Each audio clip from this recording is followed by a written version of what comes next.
Assalamualaikum warahmatullahi wabarakatuh. Saya akan membawakan cerita berjudul Sang Putri Petani dari penulis bernama Ghazali Manikevel, ilustrator Immanuel Scanziani. Pada suatu hari, hiduplah seorang putri bernama Putri Kansari. Hidup dengan tenang, aman, dan sejahtera di dalam istana. Dia merasakan dan mulai tahu apa yang ia inginkan. Putri Kansari ingin sekali menjadi seorang petani. Ia memberanikan diri untuk mengatakan keinginannya kepada sang raja. Sang raja murka mendengar keinginan sang putri, lalu mengusir sang putri pergi dari istana. Kamu harus merasakan betapa sulitnya hidup di luar istana. Putri Kansari membawa seluruh benih-benih yang sudah dia kumpulkan sejak ia masih kecil keluar dari istana. Membangun gubuk kecil di dalam hutan dan menanam benih-benih di lahannya.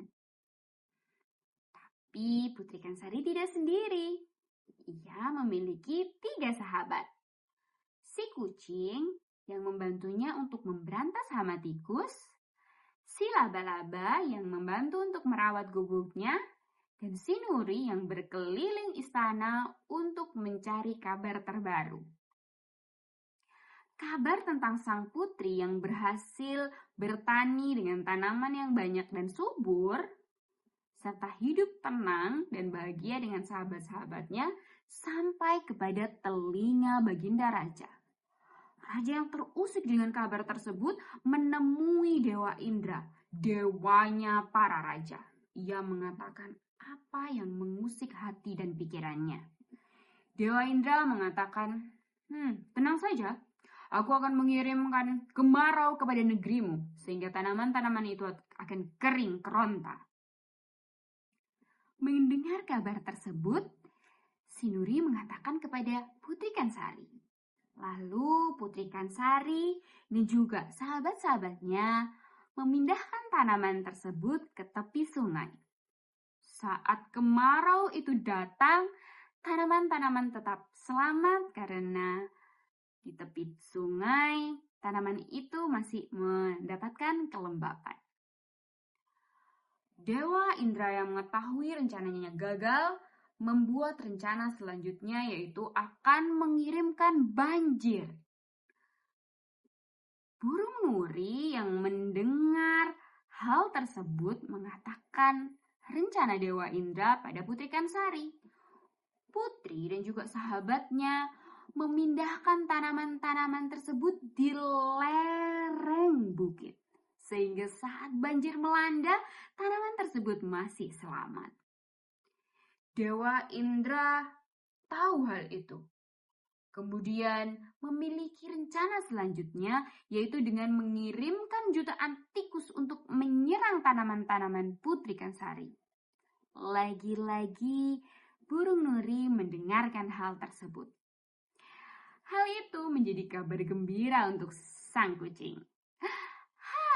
Aku bisa berpesta pora dengan teman-temanku. Miau. Saat semua tikus itu dikirimkan, tentu saja si kucing dan teman-temannya berpesta pora menghabiskan seluruh tikus yang dikirimkan. Dewa Indra mengetahui hal tersebut lagi.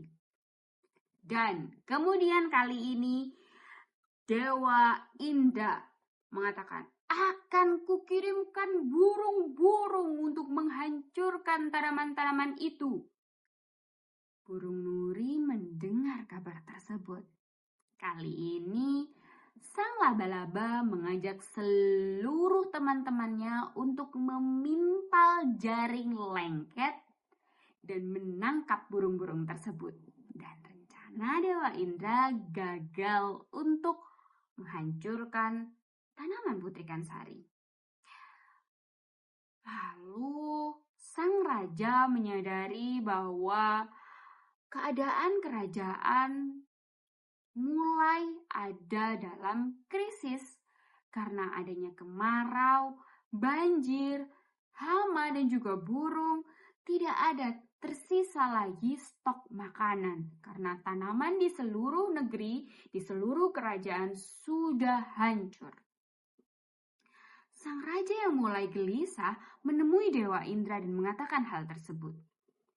Dewa Indra membawa sang raja untuk melihat sang putri yang sedang bahagia dengan para sahabatnya membagikan berkarung-karung bahan makanan ke seluruh penjuru negeri.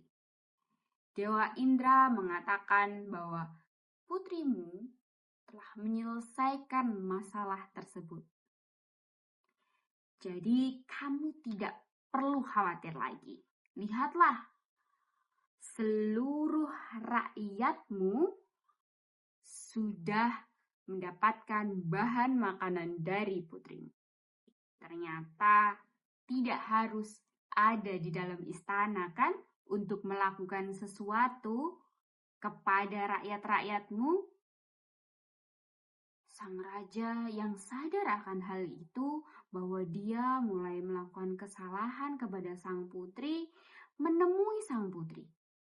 Ia meminta maaf dan mengajak sang putri untuk kembali lagi ke istana. Sang putri memaafkan ayahnya, namun ia menolak untuk kembali ke istana. Ia memilih untuk menjadi petani sesuai dengan keinginannya. Sejak saat itu, Putri Kansari hidup berdampingan dengan masyarakat dan dijuluki sebagai sang putri petani.